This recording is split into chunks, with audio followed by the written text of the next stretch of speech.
இந்த வீடியோக்கு இதை விட ஒரு பெர்ஃபெக்ட் பேக்ரவுண்ட் இருக்குமா அப்படின்னு கேட்டால் எனக்கு சொல்ல தெரியல. நம்ம இந்த உலகத்திலேயே அதிகமாக வெறுத்த பர்சனும் வெறுக்கவே முடியாது அப்படின்னு நினைக்கிற பர்சன் ஒரே ஆள் தான்.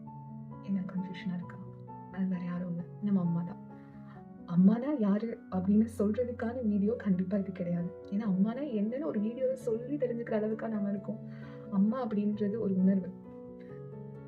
அந்த உணர்வை ஃபீல் பண்ணுறதுக்கு இந்த உயிரை கொடுத்ததே அவங்க தான். கரெக்டா?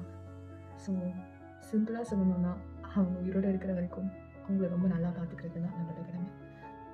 இங்கே நிறைய பேருக்கு அம்மா இல்லை, சிலருக்கு கூட இல்லை, சிலருக்கு இல்லவே இல்லை. பட் அவங்களோட பிளெஸ்ஸிங்ஸ் எப்பயுமே உங்களை சுற்றி தான் இருக்கும். This is special for my friends. அது யாரும் தெரியும்னு நினைக்கிறேன், நான் பேர் மென்ஷன் பண்ண விரும்பல. So I love you. எல்லா அந்நியர்களுக்கும் இனி அந்நிய தின நல்வாழ்த்துக்கள். ஒரு சின்ன கால் பண்ணி, அம்மா எப்படி இருக்கீங்க, சாப்பிட்டீங்களா அப்படின்னு கேட்கறதுன்னு தயவு செஞ்சு யோசிக்காதீங்க. நம்ம யார் யாருக்காகவும் நம்ம நடக்கிறோம், யார் யாருக்காகவும் நம்ம லைஃப்பில் ஃபீல் பண்ணுறோம் இல்லையா? ஸோ அம்மா இருக்கும்போதே அவங்கள ரொம்ப நல்லா பார்த்துக்கோங்க. அவங்கள கடவுள் அளவுக்கு வச்சு பார்த்து ஆஹா ஓஹோன்னு கொண்டாடுங்க அப்படின்லாம் நான் சொல்லலை. ஆனால் கை விட்டுறாம தயவு செஞ்சு நல்லா பார்த்துக்கோங்க.